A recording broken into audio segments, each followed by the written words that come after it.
Fala pessoal, beleza? Eu sou o Fábio, sejam muito bem-vindos ao canal de Resenhas dos Perdidos no Tempo, onde a gente bate papo e troca ideia sobre quadrinhos RPG e assuntos relacionados. Se liga aí que a resenha de hoje já vai começar, vai ser sobre RPG e a gente vai continuar a nossa exploração aqui do Aventuras na Era Iboriana, cenário de RPG nacional da 101 Games, com a temática da Era Iboriana, do Conan, né, que está sempre ali ao fundo observando os nossos vídeos. E, de qualquer maneira, eu vou deixar aqui no card a nossa playlist exclusiva do cenário. Se você perdeu algum vídeo, quiser refrescar a memória, tá chegando agora, quer ver desde o início, tá aí, fiquem à vontade. Quem tá ligado no movimento, quem já tá acompanhando a gente aqui, sabe que hoje a gente vai entrar no capítulo 6, que vai tratar de tropas e combate em massa, né? Aqui, no Aventuras na Era Iboriana, a gente vai ter um conjunto de regras que, apesar de, em princípio, assustarem um pouquinho, especialmente se você é daqueles que não é chegado a fazer conta, mas o objetivo é simplificar batalhas em larga escala, batalhas entre grandes exércitos, beleza? Não é nada do outro mundo, tá? Mas se você não está acostumado ali na questão das continhas, é bom deixar uma calculadora do lado ali. Mas vamos devagar, qualquer coisa, o espaço dos comentários aí tá livre pra gente tentar resolver qualquer dúvida que por acaso vocês ainda tenham por conta da minha explicação ruim, tá? Porque eu acho que aqui no livro fica tudo bem claro. Mas vamos lá. Primeiro, o livro vai apresentar aqui um conceito pra gente que é o poder do exército. O que seria esse poder do exército? Seria, na verdade, a somatória do poder de cada uma das unidades, das tropas que estão ali envolvidas, tá? Mais o poder de alguma fortificação que esteja eventualmente envolvida ali no combate. Uma torre, um castelo, enfim. Vão ter alguns outros fatores que vão influenciar no combate, mas a gente vai chegar lá daqui a pouquinho no vídeo. Isso aqui é só pra gente ter aquela ideia inicial, tá? Então a gente vai começar com esse conceito de poder do exército. E, na verdade, a gente vai precisar justamente calcular o poder de cada um dos exércitos envolvidos para no final das contas a gente poder comparar e ver quem vai levar melhor, quem vai levar pior nessa batalha campal, beleza? Então, aqui, nesse primeiro fator, né, que compõe o poder do exército, que é justamente o poder de cada uma das unidades, o poder das tropas, a gente vai ter uma tabela com vários exemplos indicando estilos de unidades, né, e qual o poder delas. E aí a gente vai começar a calcular o poder do nosso exército como um todo. Então, deixa eu mostrar aqui um pouquinho a tabela para vocês, deixa eu tentar aproximar aqui. Mas só para a gente ter uma ideia, exemplificar aqui alguma coisa. Por exemplo, um guarda treinado tem um poder 4. Então, se eu tenho 10 guardas treinados, eu vou ter 40 de poder. É mais ou menos isso, entendeu? Uma infantaria média também vão ter 4 pontos de poder. Elefantes de guerra são 10 pontos de poder, cada um elefante de guerra. Então, dependendo das unidades e da quantidade que componham o seu exército, você vai somando aqui o poder de cada uma das tropas, entendeu? Para chegar no total final do seu exército. Interessante também a questão das fortificações que eu comentei aqui no início. Ele vai trazer aqui uma outra tabela, olha, com cada uma das fortificações principais para você ter uma base aí para calcular. Ou seja, por exemplo, uma torre vai ter um poder 100. Tá? Então esse poder vai ser somado ao seu exército. Só que tem um detalhe interessante quando a gente trata de fortificações e também de veículos, tá? Aqui também vai estar contemplado. Se for uma batalha naval, por exemplo, vão ter aqui as embarcações e tudo mais. Só que se a gente está falando de veículos e se a gente está falando de fortificações, a gente precisa de uma guarnição. Seja para proteger aquela fortificação, seja para operar aquele barco. Então, preste atenção para você entender o detalhe aqui. Da tua quantidade total de tropas que você vai ter, você vai precisar descontar uma parte que é justamente aquelas pessoas que vão estar ali defendendo a fortificação. Pelo menos essa foi a interpretação que eu cheguei, tá? Opiniões diversas, coloquem aí nos comentários. Eu vou descontar um contingente mínimo que vai estar protegendo ali, preocupado em proteger a fortificação, justamente para que ela me conceda esse número de poder que está descrito aqui. Então, no caso que eu dei aqui da torre, ela me dá 100 de poder para o exército e ela precisa de uma guarnição mínima de 20 defensores. Tá? A mesma lógica se aplica à questão dos barcos, por exemplo. Uma embarcação grande concede 20 de poder para o meu exército e eu preciso de 8 ocupantes que vão estar ali, de fato, preocupados só com a questão da manutenção, de manobrar ali o barco e tal, esse tipo de coisa. Eles não estão efetivamente em combate, mas o trabalho deles me concede esse nível de poder pela embarcação ou pela fortificação, beleza? A gente tem um outro detalhe aqui que é importante de comentar, que é a questão da paliçada. Olha, a paliçada, ela vai, na verdade, te conceder 50% a mais de poder na fortificação, porque ela vai, na verdade, atuar como algo que vai impedir a movimentação livre de quem estiver atacando. Então ela não tem um valor específico, ela vai te dar a metade do valor de proteção da fortificação. Então, no caso da torre, que era 100, se essa torre estiver cercada por uma paliçada, 150. Se a gente tiver, por exemplo, aqui uma mansão, que o poder é 50, se ela estiver cercada por uma paliçada, ela vai ser um poder de 75, entendeu? Sempre a metade, a paliçada vai te conceder mais, né, metade do nível de poder da fortificação.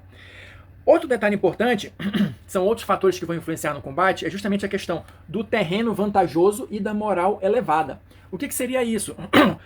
Se o seu exército está numa posição, num terreno mais favorável, numa posição mais alta, ou se um outro exército vai ter que atravessar um charco para chegar até onde você está, enfim, isso te dá uma vantagem de terreno.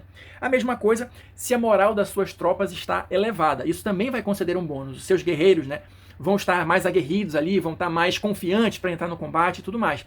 Então, se você tiver essa vantagem do terreno vantajoso, você vai pegar o poder total do seu exército, que você já somou lá, né, com as fortificações e com as unidades, e multiplicar por 1,5. A mesma coisa se você estiver com a moral elevada. Você vai multiplicar o poder do seu exército por 1,5. Tá? Não se assuste, meu Deus, multiplicação com número com vírgula. Calma, usa a calculadora que é tudo tranquilo, beleza? Você sempre vai arredondar esses valores para cima, tá? Enfim, seguindo adiante, ele vai trazer aqui exemplos de tropas. Tá? O que seriam mais ou menos cada uma dessas unidades que a gente comentou lá, e um exemplo de uma tropa média. Então, por exemplo, infantaria, um grupo formado de guerreiros armados que lutam corpo a corpo, com uma grande variedade de armas. Uma tropa média de infantaria teria um poder de 60, que estaria dividida, por exemplo, entre 20 soldados de infantaria leve, 15 de infantaria média e 12 de infantaria pesada. E assim ele vai com cada uma das tropas, né? Arquearia, a cavalaria, os elefantes de guerra. Perdão. Os elefantes de guerra, como são as unidades daqui apresentadas, né? Acho que são as mais fortes. Deixa eu só conferir aqui. São... Então, olha só. Uma tropa média de elefantes de guerra tem só 6 elefantes e dá os mesmos 60 de poder do que aquela primeira tropa que eu falei lá de infantaria, que tem 20 soldados, 15 de infantaria média e 12 de infantaria pesada. Só para vocês terem uma ideia aqui da comparação. Depois ele vai seguindo aqui e dando outras informações. Se eu quiser contratar uma tropa de mercenários, você vai se basear nessas tropas médias que ele apresentou aqui e saber que uma tropa de mercenários custa aproximadamente 300 moedas por dia, tá? Claro, você não precisa pagar tudo em dinheiro, você pode prometer saques, né, outros tipos de vantagem, enfim, mas é só para você ter uma base aí das coisas. Uma outra possibilidade que o livro traz é de você melhorar as suas tropas, investir nas suas tropas com melhores equipamentos, mais treinamento para que elas se tornem mais aprimoradas. Você pode transformar uma tropa média numa tropa pesada, por exemplo. E como é que vai funcionar isso em termos de jogo? Para fazer esse investimento de treinamento, você vai precisar de tempo e dinheiro, né? E o livro traz aqui uma formulazinha aqui para a gente seguir. A cada 1.000 moedas de ouro que você gasta, 1.000 moedas que você gasta, e um mês de treinamento, você aumenta em um ponto de poder a sua tropa, tá? Tá aqui a formulazinha. Você vai ter sempre aqui depois um exemplo para ajudar a clarificar um pouco as coisas, mas é basicamente isso. Você vai gastar 1.000 moedas um mês e a sua tropa vai aumentar em 1 o seu nível de poder, tá? Isso você pode fazer, claro, indefinidamente, dependendo de quanto tempo você tenha disponível e quanto dinheiro você tenha disponível, né? Claro. Depois, o livro vai entrar aqui numa outra seção, que vão ser as ações no conflito. Essas ações basicamente vão ser de 2 tipos. As ações automáticas, que eu vou ler aqui um trechinho para vocês, em que o poder de cada personagem é computado automaticamente na somatória das tropas e a resolução se dá de forma simples e automática pela simples comparação entre esses níveis de poder. E as ações livres. Os personagens agem livremente durante o combate, seja avançando e atacando as fileiras inimigas com armas ou feitiços, seja curando feridos ou coordenando tropas. Nesse caso aqui das ações livres, ele dá só um outro detalhe especial, que é o seguinte. No modo das ações livres, imagine que o personagem está em um combate contínuo, devendo reagir conforme sua posição no campo de batalha. Se ele está enfrentando uma tropa de infantaria leve, cerque-o de guerreiros e o coloque constantemente com o perigo 15, que é o máximo permitido, que a gente já falou em vídeos anteriores, representando que tudo ali é uma ameaça. Ou seja, se o seu personagem vai escolher se envolver ali diretamente no combate e fazer ações diversas, ao invés de simplesmente comparar os níveis de poder, você vai estar sempre submetido a essa dificuldade maior, esse perigo maior, para representar justamente que você está ali no meio de uma confusão, no meio de um combate campal, beleza? Outra situação que é interessante da gente ter aqui é a duração do combate. Quanto tempo vai durar esse combate todo, tá? E aqui, de novo, o livro vai trazer uma regrinha, uma formulazinha para a gente aplicar. O combate vai durar uma ação a cada 50 pontos de poder. Então você vai pegar o exército que tiver a menor quantidade de poder, dividir esse poder por 50 para descobrir quantas ações, vai durar o combate. Né? Aí você vai, meu Deus, divisão, calma, usa a calculadora, tô te falando que é mais tranquilo. É só para você ter uma ideia geral do tempo que vai durar aquele combate franco, né? Aqui a gente não está falando de cerca, não está falando de estratégia, está falando de combate aberto, tá? Quanto tempo dura. E aqui, a gente vai ter também algumas possibilidades de influências das ações dos personagens nesse combate, tá? Então o livro vai trazer aqui alguns exemplos de situações que podem ser modificadas pela interferência dos personagens. Então, assim, um personagem diplomático pode buscar evitar o conflito por meio de negociações e blefes, ou mesmo minar a moral do inimigo. Um ladino ou assassino pode simplesmente matar o líder inimigo. Né? Um feiticeiro pode amedrontar o inimigo com uma demonstração do seu poder. Enfim, várias situações que o livro vai exemplificar aqui de como o seu personagem, com uma ação individual, pode influenciar de alguma maneira a resolução do combate, beleza?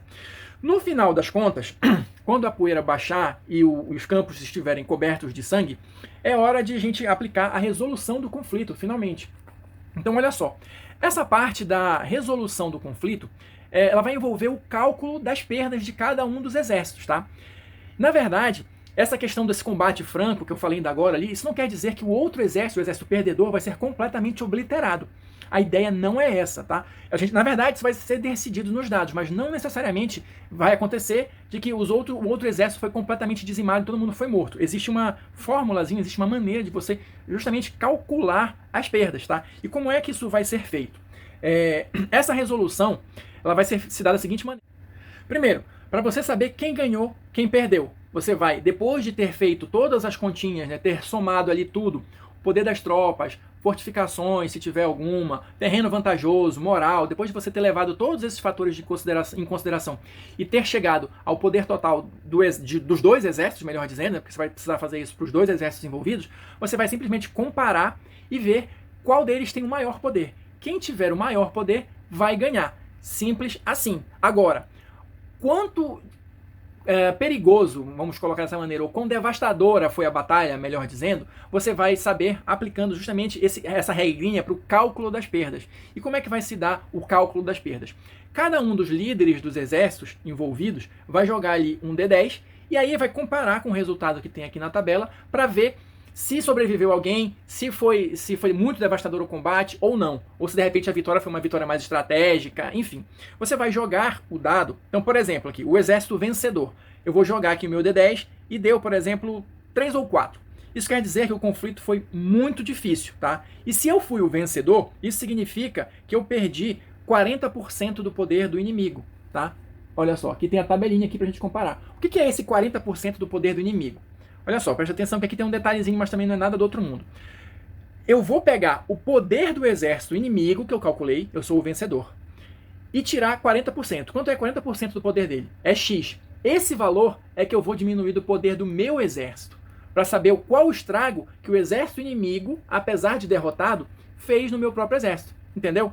O raciocínio é a mesma coisa para o perdedor, só que ele vai ter uma coluna diferente. Então, olha só, no mesmo exemplo, o outro general, o outro comandante do exército, tirou o mesmo número lá, 4, por exemplo, aqui. Só que como ele é o perdedor, ele vai perder, olha, 90% do poder do inimigo. Não é 90% do exército, tá? É 90% do poder do inimigo. Ele vai fazer a mesma coisa, ele vai pegar o valor do meu exército, tirar 90% e aí diminuir do poder do exército dele. E aí ele escolhe quais foram as unidades que morreram e tal, quem foi dizimado, quem não foi, enfim, nesse caso é quase todo mundo, mas enfim. Ele vai distribuir essas perdas como ele achar melhor, dependendo do exército.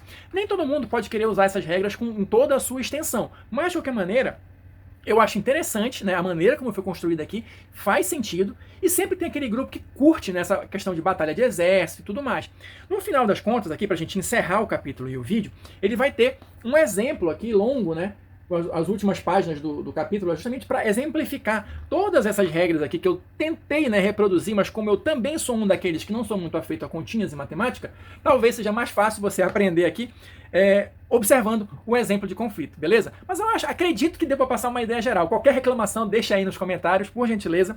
Eu vou ficando por aqui. Quem assistiu o vídeo até agora, muito obrigado. Deixa aí o seu like, seu dislike, seus comentários, suas dúvidas matemáticas, enfim. E a gente se encontra na próxima resenha.